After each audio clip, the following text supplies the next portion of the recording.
అరవింద్, ఒక్కసారి బయటకు వస్తావా? మీతో చాలా సీరియస్ మ్యాటర్ డిస్కస్ చేయాలి. వాడు పెళ్లి కొడుకు, తెల్లారితే వాడు పెళ్లి.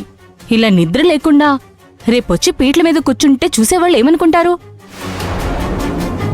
పెళ్లి కొడుకు మొహం ఏంటి అలా వాడిపోయింది? ఈ పెళ్ళంటే ఇష్టం లేదు అనుకోరా? నువ్వేం మాట్లాడాలనుకున్నా సరే పొద్దున్నే మాట్లాడదు గాని అనవసరంగా మా నిద్ర పాడు చేయకుండా మమ్మల్ని పడుకోనివ్వు. నువ్వు కూడా పోయి పడుకో. అలా కాదు పిన్ని గారు, నేను ఈ టైంలో వచ్చి తలుపు కొట్టాను అంటేనే మీకు అర్థమై ఉండాలి ఇది ఎంత ముఖ్యమైన విషయం అనేది.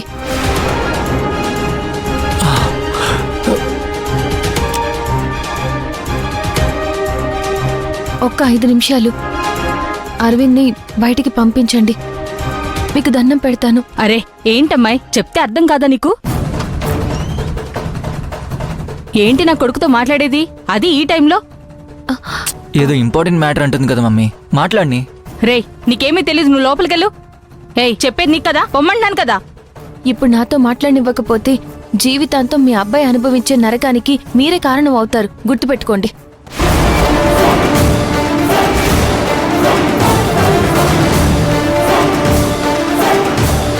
సరే, మా అమ్మకి నాకు మధ్య ఎలాంటి సీక్రెట్స్ ఉండవు. మీరేం చెప్పాలనుకున్నా ఇక్కడే చెప్పండి. నేను ఇలా చెప్తున్నందుకు మీకు కోపం రావచ్చు, నన్ను తిట్టచ్చు, కొట్టచ్చు కూడా. కానీ నేను చెప్పేది సరిగ్గా అర్థం చేసుకుంటే ముగ్గురు జీవితాలు సంతోషంగా ఉంటాయి. లేదంటే ఎందుకు ఇలాంటి నిర్ణయం తీసుకున్నావా అని జీవితాంతం బాధపడుతూనే ఉంటారు. అసలు మీరేం చెప్పాలనుకుంటున్నారో సూటిగా చెప్పండి. శౌర్యకి ఈ పెళ్ళంటే మొదటి నుంచి ఇష్టం లేదని మీకు తెలిసిందే కదా అరవింద్. అవును, కానీ అదంతా గతం కదా. శౌర్యకి ఆ సిద్ధార్థ్ మీద ప్రేమ చచ్చిపోయింది కదా. ప్రేమ ఎప్పటికీ చచ్చిపోదు అరవింద్. ప్రేమికులు చచ్చిపోయినా ఆ ప్రేమ మాత్రం బ్రతికే ఉంటుంది. ఆ ప్రేమ కోసమే ఇప్పుడు శౌర్య చనిపోవాలనుకుంటుంది.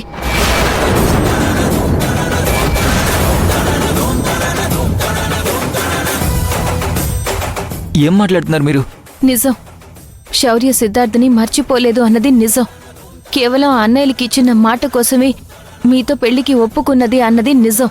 ఈ పెళ్ళంటే ఇష్టం ఉన్నట్టు నటిస్తున్నది నిజం.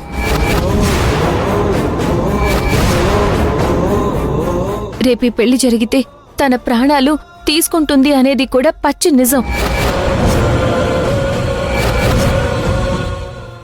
అందుకే నా మాట విని రేపు మండపంలో పెళ్లిపీటల పైన శౌర్య పక్కన సిద్ధార్థ కూర్చునేలాగా మీరే చేయాలి.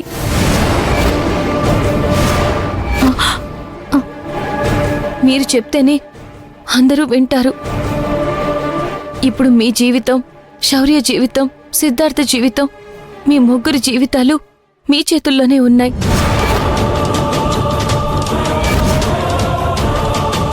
విదేశాల్లో పెరిగావు, గొప్ప గొప్ప చదువులు చదివావు. పెద్ద మనసుతో ఆలోచించి మంచి నిర్ణయం తీసుకోండి.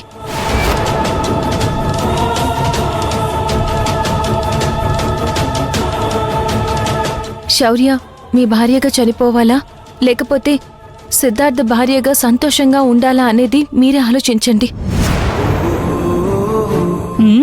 అనుకున్నానే నువ్వు ఈ టైంలో ఇక్కడికి వచ్చినప్పుడే ఇలా కొంపలు ముంచే పని మీదే వచ్చుంటావని. ముచ్చు మొహం వేసుకుని పైకి అందరి మంచి కోరుకున్నట్లు నటిస్తూ నీ మనసులో ఇంత విషయం పెట్టుకున్నావా?